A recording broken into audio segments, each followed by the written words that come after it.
So, welcome to all of you in this third lecture of metal cutting. In last class, we have already discussed about tool geometry and tool designation systems. We have seen ASA system and ORS system and relationship between ASA system and ORS system. So, today in this class, we discuss about tool geometry angles effect on machining analysis. Tool geometry angles का machining analysis पर क्या effect पड़ रहा है, इसको हम आज की क्लास में डिस्कस करेंगे। ठीक है, मैंने लास्ट क्लास में आपको बताया था कि if we want to define our tool geometry inside ASA system, then we have to indicate 6 angles and 1 nose radius. 6 angles, that is something rack angle, back rack angle, side rack angle, cadence angle, back rack angle, side cadence angle, and end cadence angle, and other one that is cutting edge angle, end cutting edge angle, side cutting edge angle, and the last one that is nose radius. अगर हमारे पास में ये सारे 6 angle और 7th number पर nose radius defined है, तो हम किसी भी टूल ज्योमेट्री को एक्सप्लेन कर सकते हैं। बट मैंने आपको बताया था कि कोई भी बैक रैक एंगल की आप वैल्यू या साइड रैक एंगल की वैल्यू या कैल्विनस एंगल की वैल्यू आप ऐसे ही नहीं दे देते हैं। वो वैल्यूज आप चूज करते हैं on behalf of which type of workpiece you are using during machining operation. किस तरह का आप वर्कपीस मटेरियल यूज कर रहे हैं ड्यूरिंग मशीनिंग ऑपरेशन में, उसी के बिहाफ पर आप टूल का मटेरियल और टूल की ज्योमेट्री को डिफाइन करते हैं। तो किस तरीके से ये टूल की ज्योमेट्री के एंगल्स हमारी एनालिसिस को, मेटल कटिंग एनालिसिस को अफेक्ट कर रहे हैं, उसके बारे में बात करते हैं। तो सबसे पहला वन है, इसमें हेडिंग डाल दीजिए, इफेक्ट ऑफ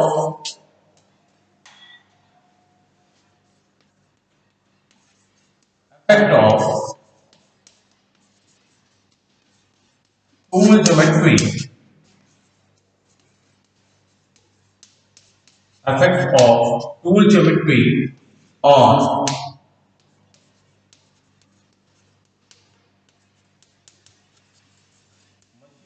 analysis. Okay,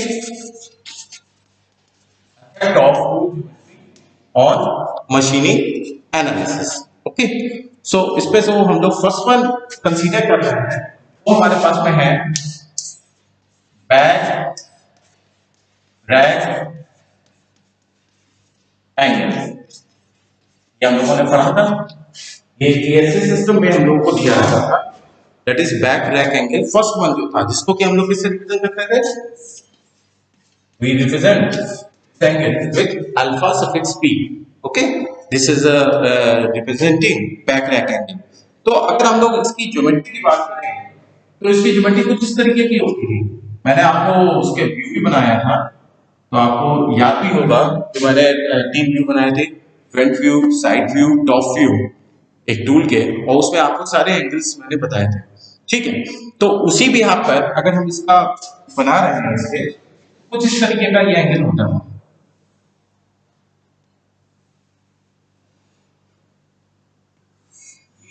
ऐसा होगा,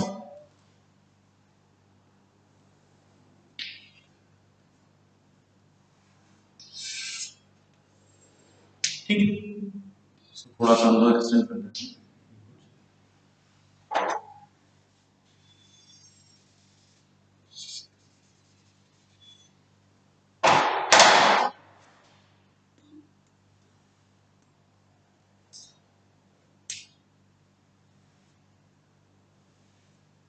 ये हमारे पास में, ठीक है।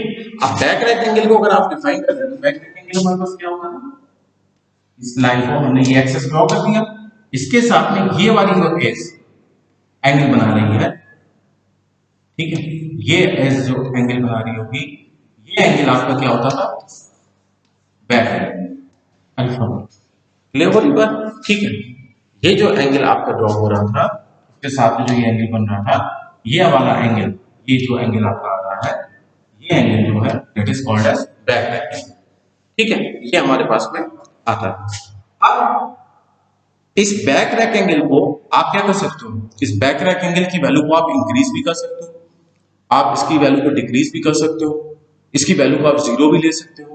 तो उस पर क्या इफेक्ट पड़ेगा मशीनिंग पर, इसको हमें देखना है। ठीक है, ये केस देखिए, ये हमारे पास में एक्सेस है, जिस एक्सेस के रिस्पेक्ट में हम लोग एंगल को मेजरमेंट कर रहे हैं। ठीक है, और इस एक्सेस के अलावा जब आप इसको मेजरमेंट करेंगे तो उस कंडीशन में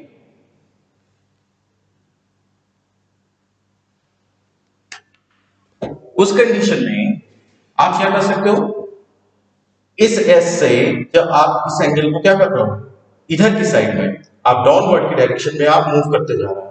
ठीक है, दैट मीन्स आप क्या कर रहे हो, आप in positive direction back rake angle की वैल्यू को आप क्या कर रहे हो, बढ़ा रहे हो।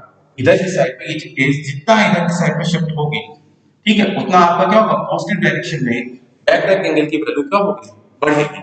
ठीक है, तो उस कंडीशन के अकॉर्डिंग अगर आप अल्फा बी की वैल्यू को बढ़ा रहे हैं, ठीक है, अल्फा बी की वैल्यू को आप इंक्रीज कर रहे हैं। फिर से मैं बताता हूं, अल्फा बी की वैल्यू को इंक्रीज करने का मतलब क्या होगा, आप इस एक्सिस से ये वाली केस थी, इसको आप क्या कर रहे हो, इस डायरेक्शन में, यानी कि ये कौन सा डायरेक्शन हमारे पास में हुआ, दैट इज क्लॉकवाइज डायरेक्शन में आप अवे कर रहे हो, उससे दूर लेके जा रहे हो, इस वाली एक्सिस है जिसके रिस्पेक्ट में आप एंगल मेजरमेंट कर रहे हैं। तो जितना आपका ये एंगल बढ़ेगा, यानी पॉजिटिव डायरेक्शन में बैक रैक एंगल की वैल्यू जितनी बढ़ेगी, उतना ही हमारा मशीनिंग एनालिसिस में जब देखा गया तो टूल का जो स्ट्रेंथ होगा, वो हमारा डिक्रीज करेगा। फर्स्ट वन पॉइंट, अगर आप पॉजिटिव डायरेक्शन में बैक रैक एंगल की वैल्यू को बढ़ा रहे हैं तो टूल का स्ट्रेंथ क्या होगा, वो हमारा पॉजिटिव डायरेक्शन में बढ़ाने पर टूल का स्ट्रेंथ डिक्रीज करेगा। ठीक है, सेकेंड वन पॉइंट, जो फोर्सेस होंगे, फोर्सेस ये कौन से, जो टूल के थ्रू हमारे वर्कपीस के ऊपर ऑफर हो रहे होंगे, the forces which are offering on workpiece with the help of या through cutting tool, that value will goes down, इनकी वैल्यू जो होगी, फोर्सेस की वैल्यू वो क्या होगी, वो डाउन हो जाएगी as we increasing back rake angle of cutting tool. ठीक है, इसके अलावा पावर कंजम्पशन, ऑब्वियस सी बात है, जब फोर्सेस की वैल्यू आपकी डिक्रीज हो रही है तो पावर कंजम्पशन भी हमारा क्या होगा, वो भी हमारा डिक्रीज करेगा। और टूल लाइफ जो होगी, टूल लाइफ जो वो हमारी इंक्रीज करेगी। ठीक है, तो ये सारे फैक्टर्स हैं। अगर आप बैक रैक एंगल की वैल्यू को इस डायरेक्शन में, इस डायरेक्शन में आप क्या कर रहे हो, बढ़ा रहे हैं अल्फा बी की वैल्यू को, तो टूल का जो स्ट्रेंथ होगा वो हमारा क्या होगा, वो डिक्रीज करेगा। जो फोर्सेस होंगे, कटिंग फोर्सेस होंगे, उनकी वैल्यू भी क्या होगी, डिक्रीज होगी। अब कटिंग फोर्सेस की वैल्यू आपका डिक्रीज होगी, पावर कंजम्पशन भी हमारा क्या होगा, डिक्रीज करेगा, और जो टूल की लाइफ होगी वो इंक्रीज होगी। अब ऐसा क्यों हो रहा है, इसके पीछे कई रीजंस हैं।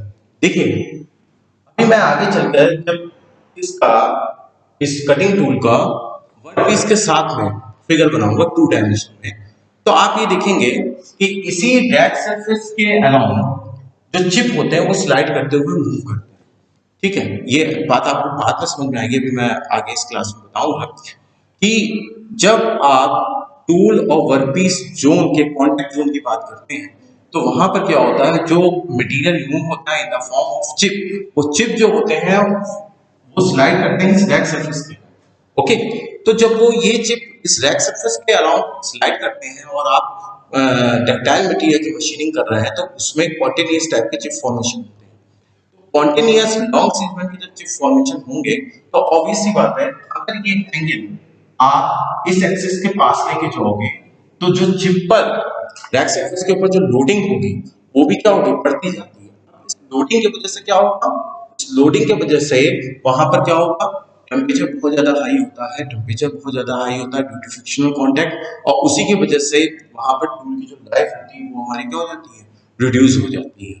बट अगर आपने इस सरफेस को इस वाली मेजरमेंट एक्सेस से दूर रखेंगे, यानी पॉजिटिव एंगल रखेंगे, तो वहां पर जो लोडिंग हो रही थी, चिप लोडिंग, वो भी हमारी क्या होती है, रिड्यूस कर जाती है, और जिसकी वजह से वहां पर टेम्परेचर उतना हाई नहीं हो पाता है और टूल लाइफ जो होती है वो हमारी बढ़ जाती है।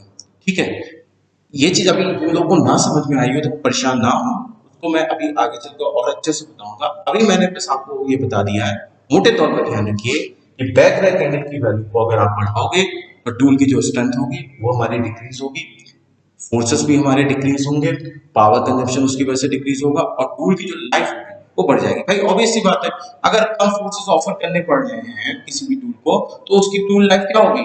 टूल लाइफ को मैंने बताया था, टूल लाइफ क्या होता था, दो सक्सेसिव ग्राइंडिंग ऑपरेशन के लिए, ग्राइंडिंग ऑपरेशन के थ्रू आप क्या करते हो, टूल की शार्पनेस को इंक्रीज करते हो। तो अगर आप इन दो शार्पनिंग वाले ऑपरेशंस के बीच का टाइम ड्यूरेशन जिसमें टूल सेटिस्फैक्ट्री आपको रिस्पॉन्स दे रहा है, सेटिस्फैक्ट्री मशीनिंग आउटपुट आपको प्रोवाइड कर रहा है, वो टाइम ड्यूरेशन टूल लाइफ कहलाता है। तो ऑब्वियस सी बात है कि अगर कटिंग ऑपरेशन में लो अमाउंट ऑफ फोर्सेस ऑफर होंगे तो टूल को लाइफ जो होगी वो ज्यादा होगी, क्योंकि टूल के इरोड होने के चांसेस क्या हो जाएंगे, रिड्यूस हो जाएंगे। तो इसी वजह से यहाँ पे क्या हो रहा है, अगर फोर्सेस की वैल्यू रिड्यूस हो रही है, पावर कंजप्शन रिड्यूस हो रहा है, तो टूल लाइफ आपकी क्या हो जाएगी, इंक्रीज। ठीक है, अभी जिसको ना समझ में आओ, प्रॉब्लम में ना आए, उसको मैं अभी आगे कई बार ये चीजें स्टफ होंगी तो आपको कुछ चीज क्लियर की जाएगी क्यों ऐसा हो रहा है। तो अभी ये हो गया कि बैक रैक एंगल को अगर हम बढ़ा रहे हैं तो टूल का स्ट्रेंथ डिक्रीज होगा, फोर्सेस डिक्रीज होगा, पावर कंजम्पशन डिक्रीज होगा और टूल लाइफ क्या होगी, इंक्रीज होगी। ठीक है, इसके बाद हमारे पास में अदर जो है बैक रैक एंगल के बाद इसमें कौन कौन से केसेस पॉसिबल हो सकते हैं। देखिए, एक तो हमारे पास में क्या है, हम पॉजिटिव डायरेक्शन में बैक रैक एंगल की वैल्यू को बढ़ा दें। ठीक है, यानी positive rack angle, positive rack angle. ठीक है, देखिए पॉजिटिव रैक एंगल का मतलब क्या है, आपने क्या किया, इसी डायरेक्शन में, क्लॉकवाइज डायरेक्शन में एंगल को आप बढ़ाते हैं, यानी ये डिस्टेंस क्या होगा, ये बढ़ता चला जाएगा। ठीक, अब ये किस लिए लिया जाता है? ठीक है, वैसे आप ये ध्यान रखिए, कॉमनली यूज जो बैक रैक एंगल है वो पॉजिटिव डायरेक्शन में होता है। ठीक है, सबसे ज्यादा जो मशीनिंग एनालिसिस में यूज होता है बैक रैक एंगल वो पॉजिटिव ही होता है। ठीक है, और इसका रीजन क्या है? इसका रीजन जो है मैंने आपको बताया अभी, चिप लोडिंग वाला कॉन्सेप्ट। ठीक है, कि चिप लोडिंग हमारी क्या हो जाती है, रिड्यूस हो जाती है। और ये वैल्यू कितनी हम पॉजिटिव, वैसे तो आप कहोगे कि सर ये तो मैक्सिमम वैल्यू 90 डिग्री एंगल तक चली जाएगी। ठीक है, मैक्सिमम वैल्यू क्या होगी इसकी, 90 डिग्री तक जा सकती है ना, यहाँ तक जा सकती है कि भाई आपने इसको बढ़ाते गए बढ़ाते गए बढ़ाते गए और यहाँ तक लेके, तो नहीं, ऐसा नहीं है। आप जो इसमें पॉजिटिव रैक एंगल की मैक्सिमम वैल्यू लेते हो, वो मैक्सिमम वैल्यू जो होती है वो 45 डिग्री तक। ये मैक्सिमम एंगल जो होता है पॉजिटिव रैक एंगल जो हम लोग कंसीडर करते हैं क्या होता है, 45 डिग्री तक होता है। ठीक है, अब ऐसा क्यों हमने लिया हुआ है?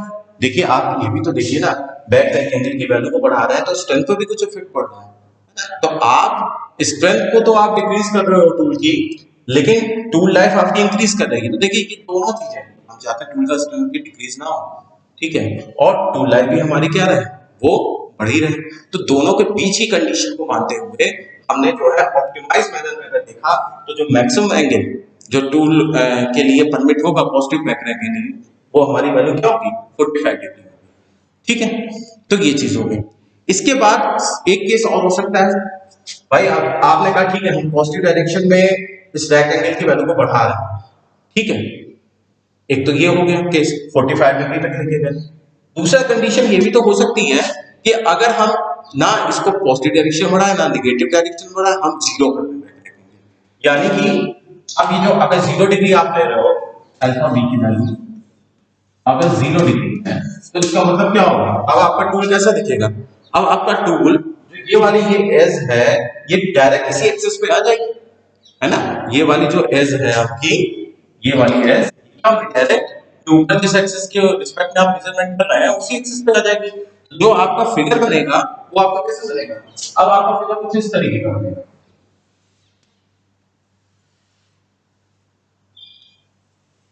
ठीक है, ये कुछ ऐसा, जब अल्फा बी का वैल्यू 0 होगा तो उस कंडीशन में देखिए क्या हुआ, ये वाली एज जो कि उठ के इसी एक्सिस पे आ गई, ये वाली एज उठ के इसी एक्सिस पे आ गई जिसके अबाउट आप मेजरमेंट कर रहे थे।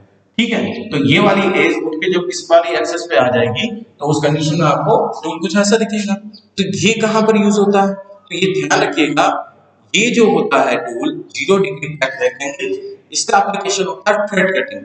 और थ्रेड कटिंग किस मटेरियल की, ब्रास वर्कपीस मटेरियल की। ठीक है, तो इसको नोट कर लीजिएगा कि 0 डिग्री बैक रेक्टेंगल का एप्लीकेशन कहाँ होता है, ब्रास वर्कपीस में, वर्कपीस में थ्रेड कटिंग। ठीक है, थ्रेड कटिंग। अब आप कहेंगे कि सर आपने तो बड़ा स्पेसिफाई एप्लीकेशन हमको बता दिया कि ग्रास वर्कपीस में ये थ्रेड कटिंग में यूज हो रहा है, पर ऐसा क्यों कर रहा है, थ्रेड कटिंग में ही क्यों उसको यूज किया ग्रास वर्कपीस में, इसके पीछे क्या रीजन है, तो उसके बारे में हम लोग बात कर लेते हैं। सपोज मान लीजिए आप किसी भी मटेरियल में ग्रास का वर्कपीस है और उसमें आप थ्रेड को कट करते हैं, ये वाला बता देना। ठीक है, सपोज हम लोग क्या कर रहे हैं, ब्रास वर्कपीस हम लोग बना लेते हैं। ठीक है, ये कोई ब्रास वर्कपीस है और उसको हमने इस तरीके से थ्रेड कर दिया। ठीक है, इस तरीके से आपको थ्रेड कर दिया। ठीक, अब आप अगर इसमें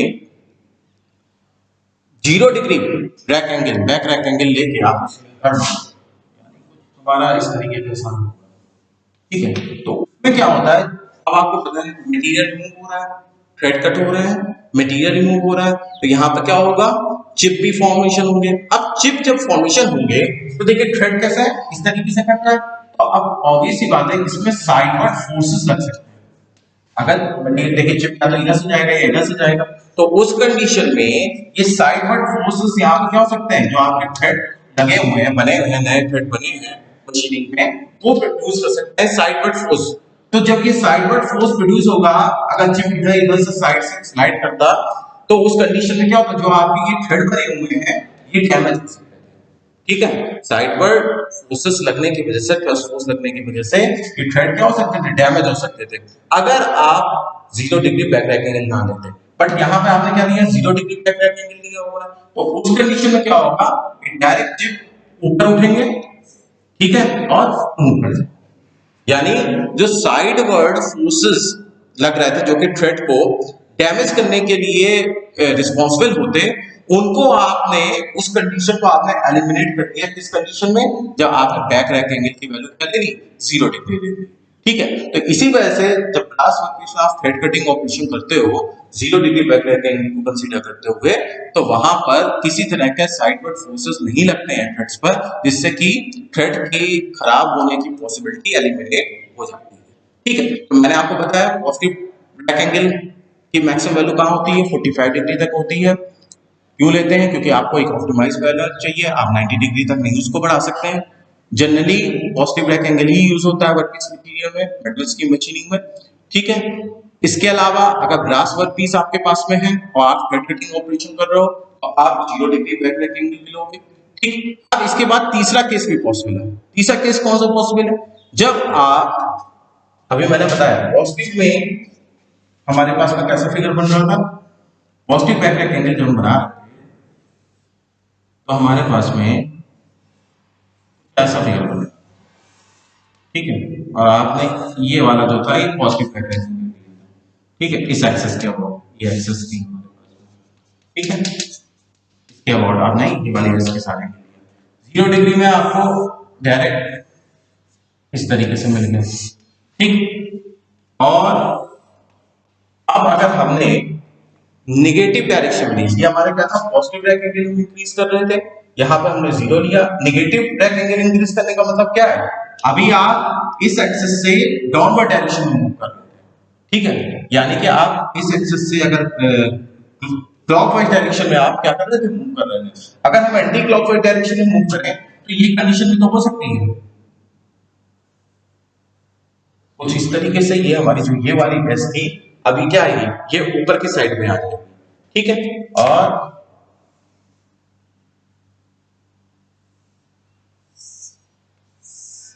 अब आप ध्यान से देखो, आपके पास में जो एक्सिस थी वो कभी यहाँ पर आएगी, इनसाइड आएगी, और एंगल अब आपका कहाँ आ गया, ये इधर आ गया। तो ये जो केस बन रहा है, ये वाला केस बन रहा है, ये हमारा कौन सा केस हुआ, ये हमारा हुआ निगेटिव,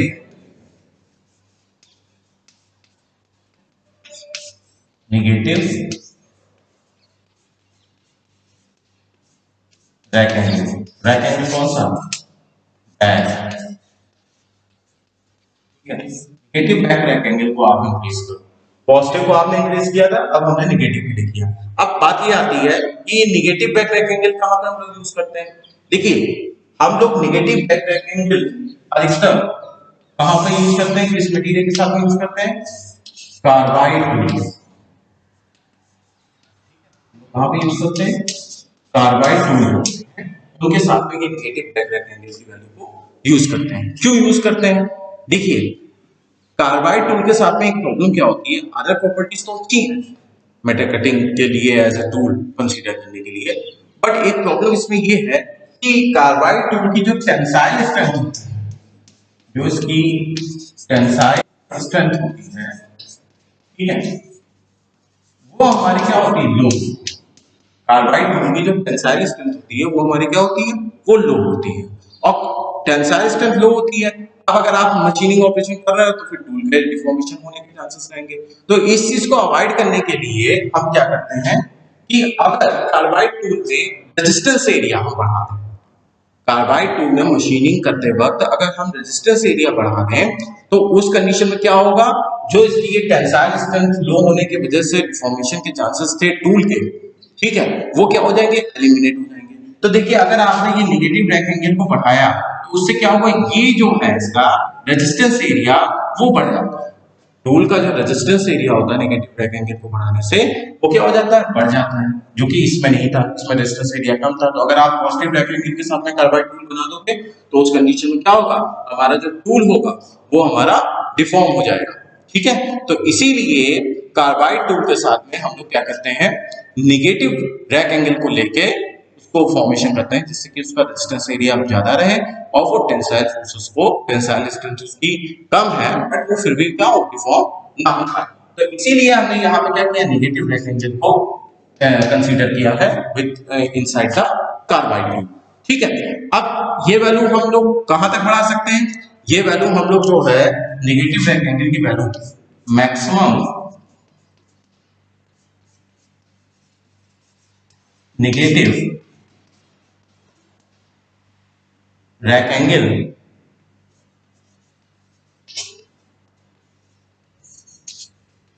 कौन सा, बैक, इसकी वैल्यू जो होती है -10 डिग्री, ठीक है।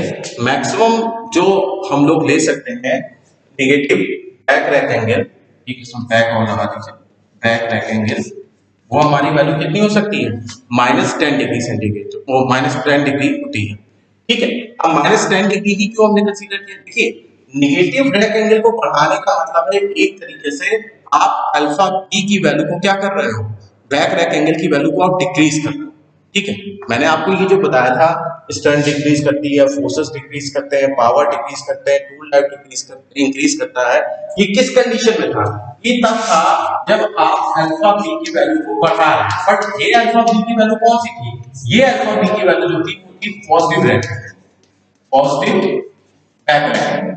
तो जब आप पॉजिटिव बैक रैक की वैल्यू को बढ़ाते थे तो आपके पास में ये सारे टर्म आते थे, स्ट्रेंथ डिक्रीज हो रही है, फोर्सेस डिक्रीज हो रहा है, पावर डिक्रीज हो रही है, एंड टूल लाइफ हमारी क्या हो रही है, वो इंक्रीज हो रही है। बट इन द केस अगर आप नेगेटिव बैक रैक एंगल की वैल्यू को बढ़ा रहे हैं तो नेगेटिव बैक रैक एंगल की वैल्यू को बढ़ाने का मतलब होगा एक तरीके से आप बैक रैक एंगल की वैल्यू को डिक्रीज कर रहे हैं, भाई नेगेटिव को बढ़ा रहे हैं तो पॉजिटिव की वैल्यू को क्या कर रहे हैं, आप कम कर रहे हैं, ठीक है। नेगेटिव बैक रैक एंगल बढ़ रहा है, दैट मींस क्या होगा, पॉजिटिव बैक रैक एंगल हमारा डिक्रीज हो रहा है, और अगर डिक्रीज हो रहा है तो हमारी स्ट्रेंथ तो हमारी बढ़ जाएगी, बट जो हमारा फोर्सेस है वो क्या, वो भी बढ़ जाएंगे। अब फोर्सेस अगर बढ़ेंगे तो ऑब्वियस सी बात है टूल लाइफ हमारी क्या हो जाएगी, डिक्रीज हो जाएगी। तो इसीलिए रेजिस्टेंस एरिया तो आप बढ़ा रहे हैं लेकिन -10 डिग्री इस एंगल से ज्यादा आप ना बढ़ाइए उसको, है ना, -10 डिग्री एंगल से आप ज्यादा बढ़ाओगे तो और इफेक्ट क्या पड़ेगा, टूल लाइफ का और इफेक्ट। लगेगा। तो इस वजह से यहाँ पर जो maximum negative back rake angle जो परमिट होता है वो हमारा कितना है, -10 डिग्री। ठीक है, तो ये हमारा हो गया इफेक्ट ओवरऑल, जो कि किस पर पड़ रहा है, बैक रैक एंगल की वैल्यू को बढ़ाने या घटाने से पड़ रहा है। इसके बाद एक और होता है हमारे पास में साइड रैक एंगल। ठीक है, साइड रैक एंगल का क्या इफेक्ट पड़ता है उसको देख लेते हैं हम लोग। ठीक है, तो साइड रैक एंगल का भी अप्रोक्सीमेट वही इफेक्ट है जो कि आपका बैक रैक एंगल है। ठीक है, मैं इसको अभी बना के आपको दिखा देता हूं।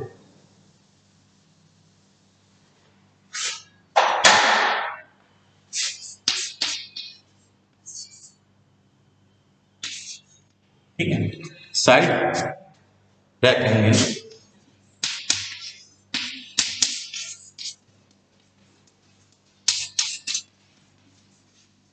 इसको हम लोग अल्फा एस से रिप्रेजेंट करते थे। अगर आप लोग को फिगर याद हो, लास्ट क्लास में मैंने फिगर भी इसका बनाया था, तो वो कुछ आपका इस तरीके का फिगर बना हुआ था, हम लोगों ने इसको ड्रॉ भी किया था।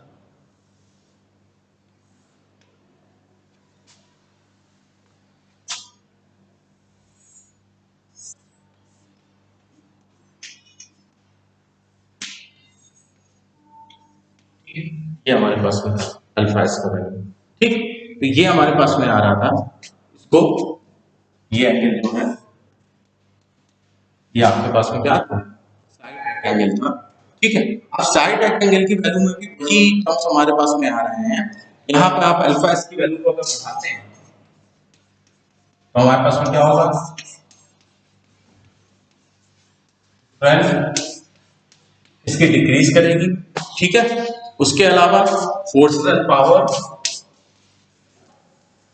फोर्सेस डिक्रीज करेंगे, पावर की वैल्यू भी हमारी क्या होगी, डिक्रीज करेगी। ठीक है, और टूल लाइफ की वैल्यू हमारी क्या होगी,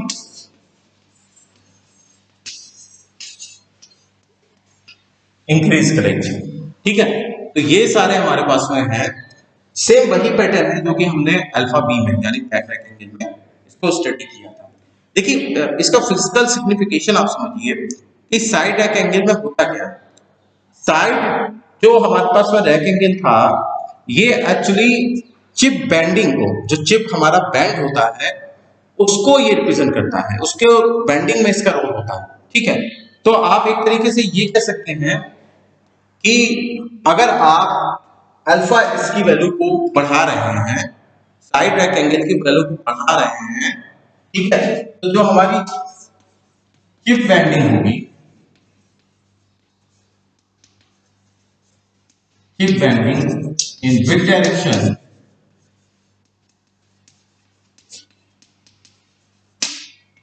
ये जो वैल्यू है एज अल्फा एस इंक्रीज, ये वैल्यू होगी वो हमारी क्या होगी, इंक्रीज होगी। यानी जो चिप बैंड करता है इन विद डायरेक्शन में, वो वैल्यू हमारी क्या होती है, अल्फा एस की वैल्यू को इंक्रीज करने पर डिक्रीज करती है।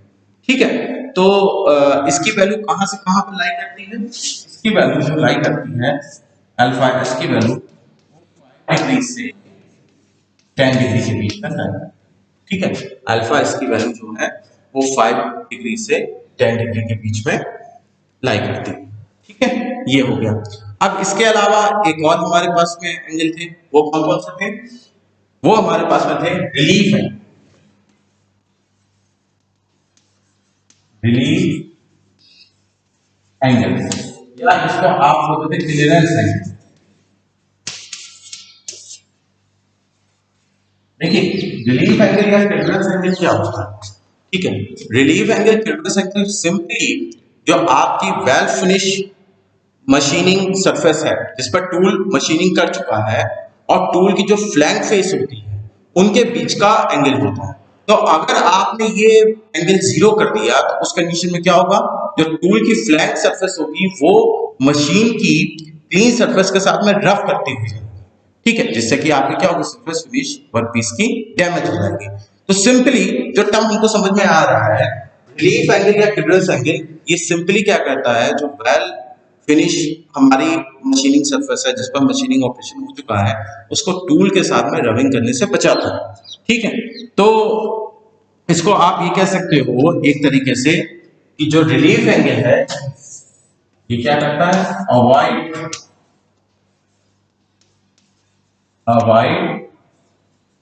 The contact, avoid the contact in between tool and workpiece. तो अवॉइड इसको, या फिर आप एक और जब मैं बोल दे रहा हूं ये ज्यादा अच्छा रहेगा, avoid rubbing action, avoid rubbing action in between tool and workpiece। Tool और वर्कपीस के बीच में जो रबिंग एक्शन होता है उसको ये क्या करता है, अवॉइड करता है। ठीक, अब ये तो ठीक है, ये बात हो गई। अब इनकी वैल्यू को अगर आप बढ़ा रहे हैं या घटा रहे हैं तो उससे क्या फर्क पड़ता है। मैंने आपको बताया था कि जो ये हमारे रिलीफ एंगल या क्यूरेंस एंगल थे ये भी दो तरीके के थे, और इसको हमने क्या किया था, इसको हमने जो रिप्रेजेंट किया था किससे रिप्रेजेंट किया था, theta E and theta S. ठीक है, साइड क्यूरेंस एंगल या साइड रिलीफ एंगल और साइड ये क्यूरेंस एंगल या एंड रिलीफ एंगल, इन दो एंगल से हमने यहाँ पर इसको रिप्रेजेंट किया था। तो इनकी वैल्यू को बढ़ाने से हमारे पास में क्या होगा, इनकी वैल्यू को बढ़ाने पर भी हमारे पास में वही पैटर्न मिल रहा है, जो स्ट्रेंथ होती है वो हमारी डिक्रीज करती है, फोर्सेस की वैल्यू भी यहाँ पर क्या होगा, वो भी वैल्यू भी हमारी क्या होगी, डिक्रीज करेगी। ठीक है, तो अगर आपसे ये पूछ लिया जाए कि पहले तो ये हमें पता होना चाहिए कि इनके रिलीफ एंगल या क्यूरेंस एंगल किस चीज को रिप्रेजेंट कर रहे हैं, तो सिंपली इनका क्या रोल है मशीनिंग में। तो आप ये कहोगे कि ये जो दोनों एंगल हैं ये अवॉइड करते हैं rubbing action between tool and workpiece, जिससे कि टूल की जो अभी मैं बताऊंगा कि फ्लैंक सरफेस क्या है, आपको अगर याद होगा वहां पर जब मैंने फिगर बनाया था तो उसमें दिखाया भी था कि टूल की जो वेल फिनिश सरफेस है वो टूल की जो फ्लैंक सरफेस है और जिस पर आप मशीनिंग ऑपरेशन कर चुके हो वर्कपीस की जो वेल फिनिश सरफेस है उनके बीच के एक्शन को ये क्या करता है, अवॉइड करता है। ठीक है, तो इनके एंगल्स को बढ़ाने पर आपका स्ट्रेंथ और फोर्सेस क्या होती है, वो वैल्यू हमारी डिक्रीज करती है टूल की। ठीक, इन एंगल्स के अलावा दो एंगल और आपके पास में बचे, वो थे हमारे पास में कटिंग एज। ठीक है, कटिंग एज एंगल। अभी कटिंग एज एंगल कौन कौन से थे, ये भी हमारे जो थे वो दो तरीके के थे, कटिंग एज।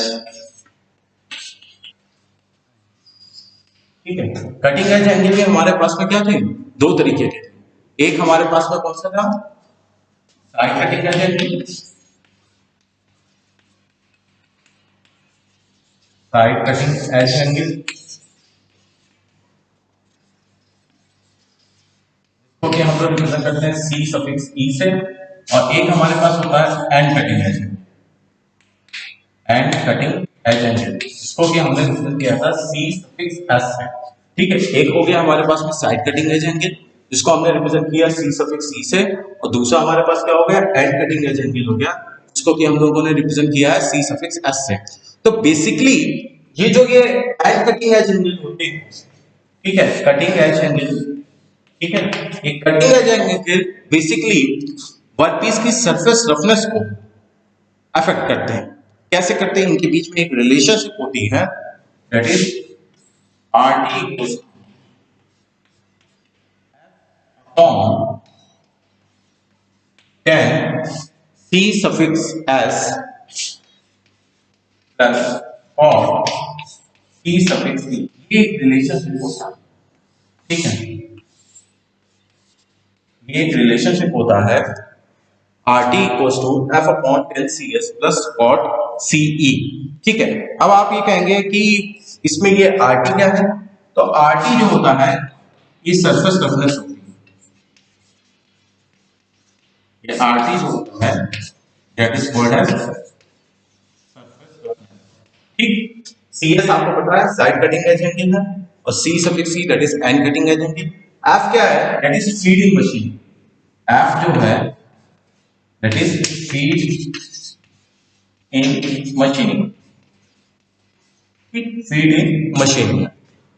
अब आप कहोगे सर ये आरटी है, ठीक है, सरफेस रफनेस है, बट ये टी सरफेस क्या है? एक्चुअली क्या होता है, सरफेस रफनेस को मेजरमेंट करने के लिए डिफरेंट डिफरेंट मेथड्स हैं। उसमें से एक मेथड है maximum peak to valley height. ठीक है, सपोज मान लीजिए हमारे पास में कोई ये बेस सरफेस है, इसकी हमें सरफेस रफनेस मेजरमेंट करना था, और जो एक्चुअल इसमें पैटर्न है वो हमारा कुछ ऐसा है। जब रफनेस को मेजरमेंट किया तो कुछ हमको इस तरीके का पैटर्न मिल रहा है। ठीक है, ये कुछ ऐसा पैटर्न। ठीक, जब आपने माइक्रोस्कोप से इसको देखा कुछ आपको ऐसा पैटर्न, ये एक है पीक, ये वैली आई, फिर ये एक पीक आया, फिर ये वैली आ गई, फिर ये पीक आया, फिर ये वैली आ गई, फिर ये पीक आया, ये वैली। ठीक, तो अगर आप यहाँ पे देखो इस बेस सरफेस से ये इस पीक तक की हाइट को उसको हमने रिप्रेजेंट कर दिया h1, फिर ये एक पीक का ये वैल्यू आया, वैल्यू की हाइट कितनी है h2 है, फिर ये तीसरा वाला पीक आया, इसकी वैल्यू क्या आई h3, फिर एक ये पीक आया, ये h4 है, ठीक है, ये सॉरी वैल्यू है, फिर ये एक पीक आया, इसकी हाइट क्या है h5 है, ये वैल्यू है h6, ये h7, ठीक है, और ये वाला जो h8 है ये बिल्कुल इसी सरफेस पे है, यानी कि ये हाइट क्या है बिल्कुल जीरो, जो h8 है। ठीक, अब आपसे ये कहा जाए आरटी की वैल्यू निकाली सरफेस में, सरफेस रफनेस निकालनी है, तो सरफेस रफनेस क्या हुआ यहाँ पर, अगर मैं आरटी की वैल्यू निकालूं तो that is maximum peak to valley height. तो मैक्सिमम पीक इस पूरी सरफेस में कौन सी है, सबसे हाइट देखो कौन सी है h3 है, यही सबसे लंबा है इस बेस सरफेस से। और वैली, वैली की मिनिमम हाइट कौन सी है, कौन सी वैली सबसे लोएस्ट है, h8 है, जो कि इसी सरफेस पे लाई कर गया। तो जो हमारा इन दोनों का डिफरेंस होगा यानी h3 माइनस h8 होगा, दैट इज रिप्रेजेंटिंग आरटी, यानी ये सरफेस की सरफेस रफनेस कहलाएगी, जो कि कौन सी होगी आरटी की maximum peak to valley height. ठीक, तो वही चीज ये आपकी है, एक किसी सरफेस में अगर आपको सरफेस रफनेस मेजरमेंट करनी है तो F that is the field of machining और CS एंड CE इस तरह का रिलेशन बनता है। तो आपको यहाँ पे क्लियरली दिख रहा है कि ये CS और CE सरफेस रफनेस को वर्कपीस पे जो प्रोड्यूस हो रही है उस पर इफेक्ट डालना है। किस तरीके से इफेक्ट डालना है, देखिए अगर हम यहाँ पर इस चीज को समझना चाहते हैं, सपोज मान लीजिए मैंने क्या किया, CS की वैल्यू को इंक्रीज कर, अब अगर आप CS की वैल्यू, बाकी सारी वैल्यूज को हमने कांस्टेंट रखा और केवल CS की वैल्यू को क्या कर दिया, इंक्रीज कर दिया। तो CS की वैल्यू को जब आप इंक्रीज करोगे, CS किसके साथ में, 10 के साथ में, 10 की वैल्यू को अगर आप इंक्रीज करोगे उसमें एंगल की वैल्यू को, तो मैग्नीट्यूड की वैल्यू भी क्या होगी, वो भी हमारी क्या होगी, इंक्रीज करेगी। और अगर ये वैल्यू हमारे नीचे, ये वैल्यू अगर इंक्रीज करेगी तो RT की वैल्यू क्या करेगी, हमारी डिक्रीज करेगी। अगर और अदर वैल्यूज तो हमारी क्या है, कांस्टेंट है। भाई 10 के साथ है तो मैग्नीट्यूड वैल्यू क्या होगा, एंगल का वैल्यू अगर बढ़ाओगे तो 10 की वैल्यू भी बढ़ेगी, और ये वैल्यू चूंकि नीचे है तो उस वजह से ये पूरी ओवरऑल वैल्यू RT की वैल्यू क्या होगी हमारी, वो डिक्रीज करेगी। तो CS की वैल्यू बढ़ाने पर RT की वैल्यू हमारी क्या होगी, डिक्रीज करेगी। इसी तरीके से CE की वैल्यू देखें तो CE की वैल्यू को अगर एंगल की वैल्यू को आप बढ़ाओगे उस कंडीशन में क्या होगा, कॉट में अगर आप वैल्यू को बढ़ा रहे हो तो उस कंडीशन में एंगल की वैल्यू बढ़ाने पर कॉट की वैल्यू ओवरऑल क्या होती है, डिक्रीज करती है। अगर अदर वैल्यूज हमारी कांस्टेंट है तो उस कंडीशन में जब ये वैल्यू हमारी क्या होगी, डिक्रीज करेगी, तो RT की वैल्यू क्या होगी, वो हमारी इंक्रीज करेगी। ठीक है, तो ओवरऑल अगर हम देखें ऑप्टिमाइज वैल्यू की बात करें, ठीक है, इन दोनों की, तो CE की वैल्यू जो आती है वो हमारी लाई करती है, CE की वैल्यू मैं ऊपर इसको लिख दे रहा हूँ, ठीक है, इधर साइड पे लिख दे रहा हूँ, CE की वैल्यू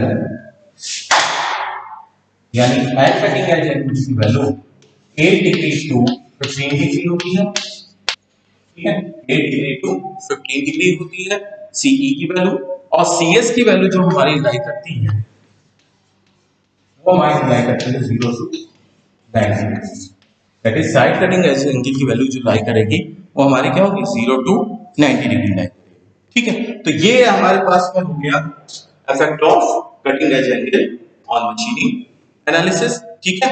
अब देखिए हम लोगों ने कौन कौन सा पढ़ लिया, back rake angle, side rack angle, ठीक, इफेक्ट इन दोनों के पढ़ लिया। फिर and candles angle, side candles angle का भी हमने इफेक्ट देख लिया। And cutting edge angle, side cutting edge angle का भी हमने इफेक्ट देख लिया। अब लास्ट में क्या बचा हमारे पास में, लास्ट में हमारे पास में बचा नोज रेडियस।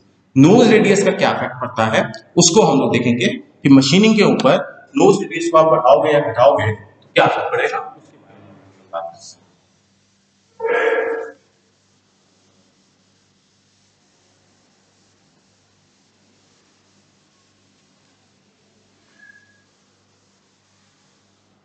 देखिए नोज रेडियस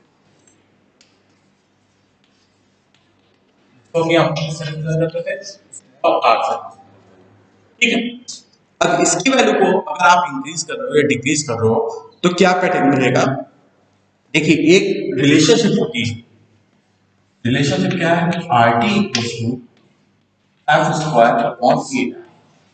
जैसे कि आपने पहले वाले केस में देखा था जब हमने कटिंग एज एंगल की बात की थी, तो कटिंग एज एंगल भी मटेरियल वर्कपीस की सरफेस रफनेस के ऊपर इफेक्ट डालती है, ठीक है। आप उसकी वैल्यू को अगर आप इंक्रीज या डिक्रीज कर रहे थे तो जो हमारा फाइनल आउटपुट वर्कपीस का था उसकी सरफेस रफनेस पर इफेक्ट पड़ता था। सेम चीज यहाँ पर भी होता है कि जब नोज रेडियस की वैल्यू को भी हम लोग इंक्रीज या डिक्रीज करते हैं तो वो भी क्या करते हैं, वर्कपीस की सरफेस फिनिश पर या सरफेस रफनेस पर इफेक्ट डालते हैं। तो वो रिलेशनशिप ये है कि जो वर्कपीस की जो सरफेस रफनेस होगी that is equal to F square upon 8r। F same वही चीज है, ये क्या है, एफ हमारे पास में फीड है इन मशीनिंग। तो ये फीड तो हमारा क्या हो गया, मशीनिंग पैरामीटर हो गया, फीड, डेप्थ ऑफ कट और कटिंग स्पीड, ये हमारे क्या होता है, मशीनिंग पैरामीटर होते हैं। तो फीड हमारा तो क्या हो गया, मशीनिंग पैरामीटर हो गया, और यहाँ पर आर क्या है, ये आर हमारे पास क्या है, नोज रेडियस, ठीक है। तो आपको साफ समझ में आ रहा है कि जो ये सरफेस रफनेस है that is inversely proportional to nose radius, यानी नोज रेडियस की वैल्यू जितनी कम होगी उतना ही आपका सरफेस रफनेस क्या होगी, ज्यादा होगी। तो कंक्लूजन के निकला, हम तो चाहते हैं कि वर्कपीस की सरफेस रफनेस क्या हो, कम से कम हो, सरफेस रफनेस कम से कम यानी सरफेस फिनिश उतनी ज्यादा होगी। तो सरफेस रफनेस को कम से कम करने के लिए तो हमको नोज रेडियस ज्यादा से ज्यादा रखनी पड़ेगी, ठीक है। बट अगर आप प्रैक्टिकली इसका कर्व प्लॉट करके देखो तो कुछ आपको पैटर्न इस तरीके का मिलेगा। सपोज मान लीजिए हमने ये दिया एक कर्व प्लॉट, ये y एक्सिस पर हमने सरफेस रफनेस रिप्रेजेंट कर दी, ठीक है। पर क्या कर दिया, नोज रेडियस, नोज रेडियस को हम लोग इसमें रिप्रेजेंट करते थे mm में, डायमेंशन में करते थे, तो इस तरीके का हमने ले लिया। तो पैटर्न देखिए क्या, देखिए इस रिलेशन से तो समझ में आ रहा है कि नोज रेडियस की वैल्यू को आप जितना ज्यादा बढ़ाओगे उतना ही आपका सरफेस रफनेस क्या होगा, कम होगा। बट जब देखा गया तो कुछ ऐसा पैटर्न हमको मिला,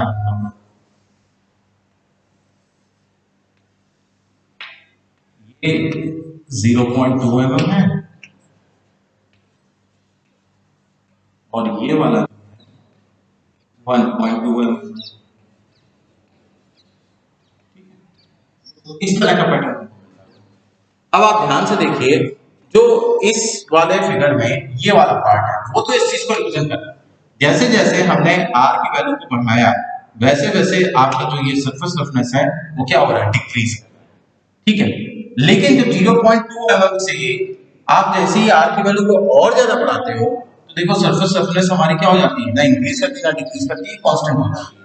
लेकिन जब 1.2 mm की नोज रेडियस से आप और भी ज्यादा बढ़ाओगे इसमें तो उस कंडीशन में क्या हो रहा है, हमारा सरफेस रफनेस फिर से बढ़ेगा, यानी firstly decrease on increment of nose radius of 2, then become constant, and the final one if we increase nose radius beyond this value 1.2 mm then surface roughness will enhanced, will be enhanced, surface roughness की value क्या होगी, वो बढ़ जाएगी, ठीक है। तो conclusion क्या निकला, कंक्लूजन ये निकला कि हमें नोज रेडियस बढ़ानी है और एक लिमिट तक ही बढ़ानी है। अगर एक लिमिट से ज्यादा आप नोज रेडियस को बढ़ाओगे तो सरफेस रफनेस कम होने के बजाय और ज्यादा बढ़ जाएगी। अब इसके पीछे रीजन क्या है, इसके पीछे फिजिक्स क्या है, इस वजह से ऐसा हो रहा है। देखिए बेसिकली जब आप नोज रेडियस की वैल्यू को बढ़ाते हो, ठीक है, तो नोज रेडियस की वैल्यू को बढ़ाने का मतलब क्या हो गया कि जो टूल और वर्कपीस के बीच में आपका जो फोर्सेस ऑफर हो रहा है उसकी वैल्यू भी बढ़ती है। आपने नोज रेडियस को जब इंक्रीज किया, ठीक है, यहां से इस वाले रीजन में जब आप इंक्रीज कर रहे हो तो उस कंडीशन में क्या होगा, फोर्सेस की वैल्यू भी क्या होगी, इस रीजन में एकदम से इंक्रीज करती है। और जब फोर्सेस की वैल्यू इंक्रीज करती है तो वहां पर क्या होता है, vibration vibration and chattering, vibration और चैटरिंग ये दोनों की वैल्यू भी क्या होती है, इंक्रीज करती है। अब वाइब्रेशन और चैटरिंग की वैल्यू अगर बढ़ेगी तो उस कंडीशन में क्या होगा, टूल अगर वाइब्रेट करने लगेगा ड्यूरिंग मशीनिंग, ठीक है, तो उस कंडीशन में आपकी सरफेस फिनिश क्या होगी, वो डैमेज हो जाएगी, सरफेस रफनेस क्या होगी, बढ़ेगी। भाई हम तो चाहते हैं टूल में वाइब्रेशन कम से कम, अगर टूल में वाइब्रेशन ज्यादा होगा तो उस कंडीशन में डेफिनेटली जो वो मशीनिंग कर रहा है वो उसको क्या करने लगेगा, डैमेज करने लगेगा। तो ये सारी वो प्रॉब्लम है जिसकी वजह से इसमें जो है दिक्कत आ रही है कि आप अगर एक लिमिट से ज्यादा नोज रेडियस की वैल्यू को बढ़ाओगे तो उस कंडीशन में सरफेस रफनेस हमारी क्या होगी, वो डैमेज हो जाएगी। ठीक है, तो ये हमारे पास हो गया। तो अगर आप फोर्सेस की वैल्यू को इंक्रीज कर रहे हैं मशीनिंग ऑपरेशन में तो वाइब्रेशन और चैटरिंग जो होगी वो भी बढ़ेगी और जिससे कि हमारा सरफेस फिनिश डैमेज होगा वर्क पीस में। ठीक है, तो ऑप्टिमम लेवल पे अगर हम देखें तो नोज रेडियस की वैल्यू कहां से कहां लाई करनी चाहिए, ऑप्टिमम वैल्यू जो हमारी नोज रेडियस की है वो क्या दिख रही है हमें, इसमें सरफेस रफनेस मिनिमम है, तो वो सरफेस रफनेस मिनिमम कहां पर है, 0.2 से 1.2 है। तो ऑप्टिमम नोज रेडियस किसी भी टूल के लिए कौन सी होगी, 0.2 mm से 1.2 mm है, जिसमें कि हमारी सरफेस रफनेस क्या होगी, मिनिमम होगी, जो कि हमारे लिए डिजायर है। तो मैंने आज इस क्लास में आप लोगों को टूल डेजिग्नेशन के वो सारे एलिमेंट्स जिसमें कि 6 एंगल थे और एक नोज रेडियस था, उसको बढ़ाने या घटाने पर या उनके पैरामीटर्स को चेंज करने पर मशीनिंग में क्या इफेक्ट पड़ता है उसके बारे में मैंने आप लोगों को बताया है। ठीक है, नेक्स्ट क्लास में हम लोग मेटल कटिंग जो मैकेनिज्म है और डिफरेंट टाइप्स के जो चिप फॉर्मेशन होते हैं उसके बारे में डिस्कस करेंगे।